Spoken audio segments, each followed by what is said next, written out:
beautiful people. How are you? My name is Connor. You're watching ThrivingMinimalist.com. I'm making this video from Hilo, Hawaii. It just started raining. I was about to take you guys outside and make a video with the backdrop of the jungle and everything, but it started pouring too much to do that. So I hope that the rain isn't going to drown out my audio too much.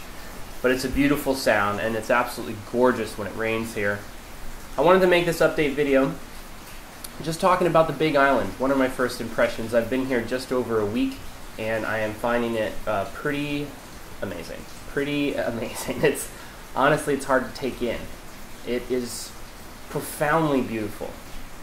And I have been hearing about Hawaii, you know, like seeing pictures about Hawaii forever and ever and ever. But particularly hearing about Hawaii for the last 4 years as a destination for health. And you know, I'm just really into that. A destination for nomads, for people doing their businesses online like I am, for people who can live a minimalist lifestyle, people interested in eating really healthy, getting sun, being out inside in nature, having a beautiful community. So I've been hearing about it for a long time, and I'm so grateful that I put myself on a plane and came over here, because it is indeed a phenomenal place to be. So I'm on the Big Island, and I am, as I said, in Hilo. Have a great place, a great setup here.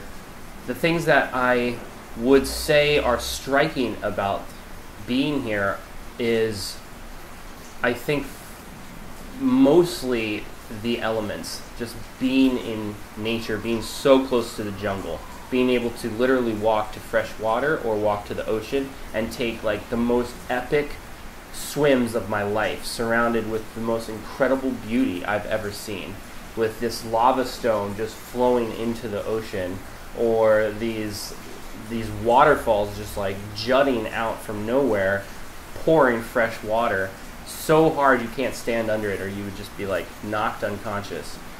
Beautiful growth everywhere, magic, just like fruit trees sprouting out of nothing. It's truly hard to take in. It's like we were at the ocean the other day, and this just gigantic sea turtle, this big. I mean, you could not put your arms around it if you tried. Apparently, it's illegal to touch them anyway, so I wouldn't try that. But gigantic sea turtle was just rolling around in the surf, and he actually just swam right up to us. Was like checking us out, poking his head around us. I mean, how can you really take that in? You know, it's just it's too much. So I feel, you know, it's been 8 days, I think, maybe 9 days, and I barely feel like I'm starting to arrive here, where I actually feel like I'm grounded. I don't quite feel like I'm grounded yet. I still feel like I'm trying to get my head around the beauty of this place. So that's probably the biggest thing for me right now. Another thing that I've noticed is that people are super friendly. I'm coming from being in Austin. We were in Austin, Brittany and I, for the last 6 months, minus 1 month where we traveled. But it's the longest time that I've been anywhere for the last 3 years. And I just love it there. And one of the big reasons is the community feeling. Like, I just think people in Austin, by and large, are incredibly loving, open people that you can just have a conversation with, no problem, anytime. And here, definitely a similar vibe. Different, but similar. Everyone that I run into is very kind, open-hearted. There's definitely a slower pace here than in Austin, and Austin's already kind of like a chill pace. But I do feel like a more like island kind of vibe, which I was expecting. But it's comfortable. I don't feel like I need, like, oh man, people are moving too slow for me. It feels like that's the pace that makes sense here. And I don't know if it's the weather, the sunlight, or it's just, you know, I'm walking into a vibe that's already been created for me to kind of fall into.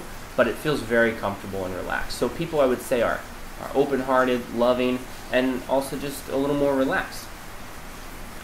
As far as produce goes, because this was also a big thing that I had been hearing, is, you know, yeah, there's really great produce in Hawaii, but it's actually pretty expensive to get.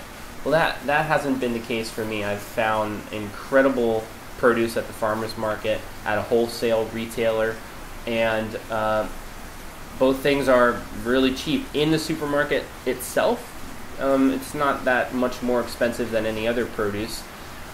I am very impressed with the level of quality of the fruit that we are getting that is local. The avocados, the papaya, the pineapple, and then there's a bunch of just really tropical fruits that are incredible that would be impossible to get in good quality unless you were in a place where they grow it right there, like Rollinia. Rollinia you just can't ship, you know, it has to ripen kind of mostly on the tree, and it gets ripe really fast and it just gets very jelly-like, and you just can't like send it wherever and sell it. So, and also it's durian season right now, so I mean there's just a plethora of phenomenal fruits available. And otherwise the food is really good too. You know, I eat a lot of raw fruits and vegetables, but I also eat a lot of cooked food as well, plant food. And there's incredible potatoes here. I just had breadfruit for the first time last night, and I love it. Incredible fruit that you cook up, and it's basically like a starch, like a big kind of potato, but a little bit sweeter. Yeah, it's great. I mean, the food is incredible. Another thing that I loved about Austin was the acrobatic scene, and that's not something that we've found yet here. I don't see a lot of people, you know, out and about kind of exercising and doing that sort of thing, but I think it's just that we haven't linked up in those scenes yet. So Brittany and I, we have this acrobatics practice, and we're just going to continue to do that together. And whether we find a community to do some with or not, it doesn't matter too much. But long term, that might for me come up as, you know, something that I would miss about other places in the world. And otherwise, you know, running a business online, having like just come over here with our backpacks, all that is working out really well. I want for nothing. The internet is awesome in Hilo. I know outside of the more established cities, you are running off of satellite internet. Some places don't even have access to that. So that would be a little bit of an issue if you were running your business online or needed to be online a lot. But where I am in Hilo, it's killer. It's just as good as anywhere else I've been in the world with internet. I really love it. I mean, it's incredible, and we have this really loving group of friends here as well that we've just been able to kind of meet up with and fall into, and they just are so open-armed and welcoming that it feels like we left a family in Austin and came to a family in Hilo, and I'm just so grateful for all of them for being open to receiving us. I guess I would say totally check out Hawaii. It's absolutely stunning. It's absolutely beautiful. People are very friendly. Food is epic. It's very relaxed. I feel like I could do a lot of inner work here if I needed to, and I also feel like there's plenty of outer joy to be had very easily, both in the places you can visit and also the people that you can meet. So that's my update video. This is where I am in Hilo, Hawaii. Much love to you. I will be making more videos soon. Hope you're doing awesome. Take care. We'll see you later. Mwah.